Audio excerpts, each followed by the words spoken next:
Hello అందరికీ, ఎలా ఉన్నారు? బాగున్నారా? నేనైతే బాగున్నాను. మీరు కూడా బాగున్నారని అనుకుంటున్నాను.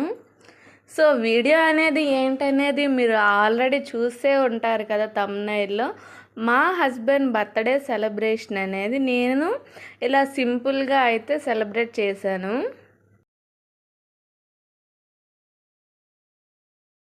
మా హస్బెండ్ అయితే నైట్ డ్యూటీ ఉండడం వల్ల తనైతే నైట్ డ్యూటీకి వెళ్ళిపోయారు. 12:00 కాకుండా తనైతే మార్నింగ్ 6:00 వచ్చేసారు. అప్పుడు మార్నింగ్ కేక్ కటింగ్ చేయించాను. తనకైతే తెలియదు ఇలా చేస్తున్నట్టు. మార్నింగ్ తను వచ్చేసరికి మేము ఇలా సెలబ్రేట్ చేయడం తనైతే చాలా హ్యాపీగా అయితే ఫీల్ అయ్యారు, సర్ప్రైజ్గా ఫీల్ అయ్యారు.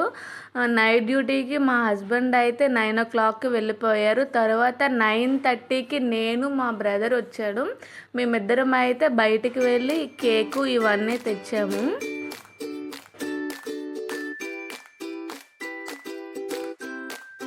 ఇలా కేక్ కటింగ్ మా ఆయనకి చేయించడం అయితే నేనైతే చాలా హ్యాపీగా అయితే ఫీల్ అయ్యాను.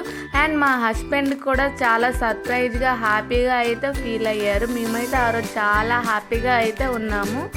అండ్ ముందు రోజు మా బ్రదర్కి అయితే నేనైతే రమ్మన్నాను. తను వస్తున్నట్టుగా మా హస్బెండ్కి కూడా తెలియదు. వాడైతే వచ్చేసరికి తినైతే షాక్ అయ్యారు.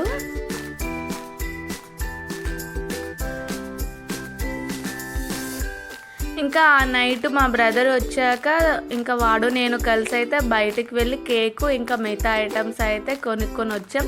నేనైతే ఇక్కడైతే మా హస్బెండ్కి తెలియకుండా సర్ప్రైజ్ గిఫ్ట్స్ అయితే ఇచ్చాను. అవి ఏంటో మీరే చూడండి.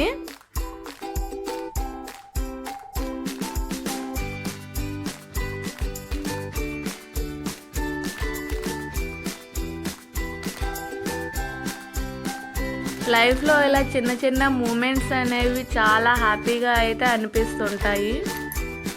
ఒక మెమొరబుల్ డేగా అయితే ఉంటుంది.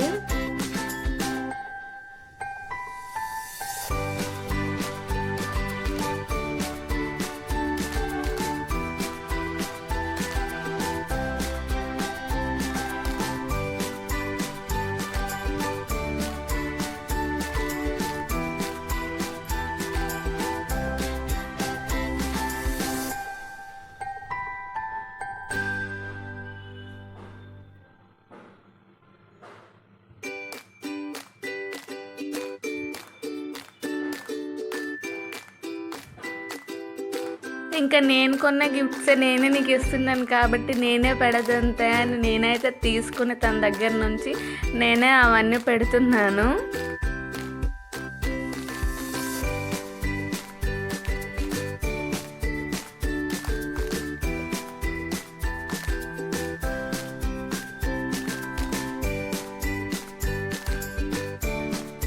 మా హస్బెండ్ అయితే చాలా హ్యాపీగా అయితే ఫీల్ అయ్యారు. నేను ఇవన్నీ ఎప్పుడు బయటికి వెళ్ళి ఎప్పుడు కొనేసానా అని అయితే తనైతే చాలా సర్ప్రైజ్గా అయితే ఫీల్ అయ్యారు.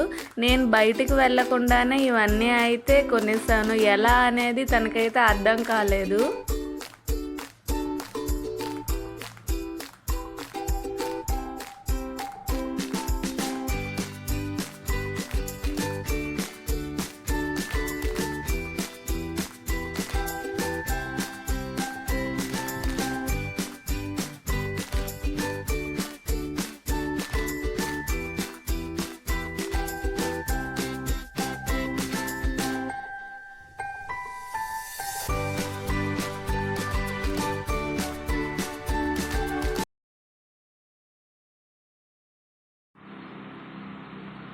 అండ్ మార్నింగ్ ఇలా అయిపోయాక మేమైతే ఈవినింగ్ అయితే బయటికి వెళ్ళాము, అదే బీచ్కి. కాసేపు అయితే బీచ్ దగ్గర ఉండి ఇంకా ఇంటికి వచ్చేసాం. సో మా స్పెషల్ డే అయితే ఇంకా స్పెషల్గా ఇలా అయితే మేమైతే సెలబ్రేట్ చేసుకున్నాం. సో ఇంకా మరిన్న వీడియోస్ కోసం నా ఛానల్ని సబ్స్క్రైబ్ చేసుకోండి. బాయ్.